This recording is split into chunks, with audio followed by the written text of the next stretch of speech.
আপনার আজকের বিচারে টাকা দেওয়ার অনুভূতিটা একটু বলেন। এই যে আমরা ঈদ করছি একসাথে, যে আমরা যে একসাথে আসলাম বাচ্চাদের নিয়ে করলাম, বা আপনারাও ছিলেন, কেমন লাগলো?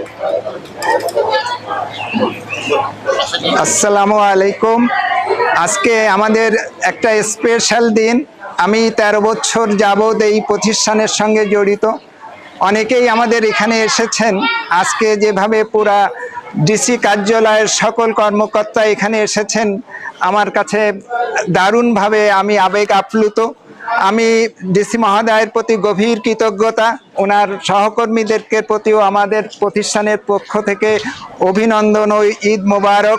এভাবে আসার জন্য আজকে এত ব্যস্ততম সময়ের মাঝেও ওনারা আমাদের পাশে এসে এভাবে দাঁড়িয়েছেন। আমার দৃঢ় বিশ্বাস আমাদের এই শিশুগুলো অনুপ্রাণিত হবে। ওনারা আমাদের প্রত্যেকটা শিশুকে ঈদ মোবারক জানিয়েছেন, ঈদই দিয়েছে। এটা তাদের একটা ভিন্ন অভিজ্ঞতা। আপনারা সবাই জানেন এখানে যে শিশুগুলো আছে এরা কোনো না কোনো সময় হারিয়ে গেছে এবং পুলিশের মাধ্যমে আমাদের এখানে এসেছে। সুতরাং পারিবারিক পরিবেশ এরা খুব কম পায়। এভাবে কেউ ঈদই কখনো কেউ তাদেরকে দেয়নি।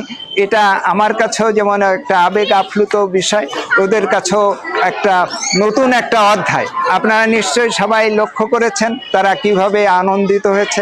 আপনাদের প্রতি আমাদের আহ্বান থাকবে, আপনারা বারবার আসবেন, এদের পাশে দাঁড়াবেন। আমাদের বিশ্বাস আপনারা যদি এদের পাশে দাঁড়ান, এরা একদিন আমাদেরকেও অতিক্রম করে যাবে। সবাইকে ঈদ মোবারক। Thank you.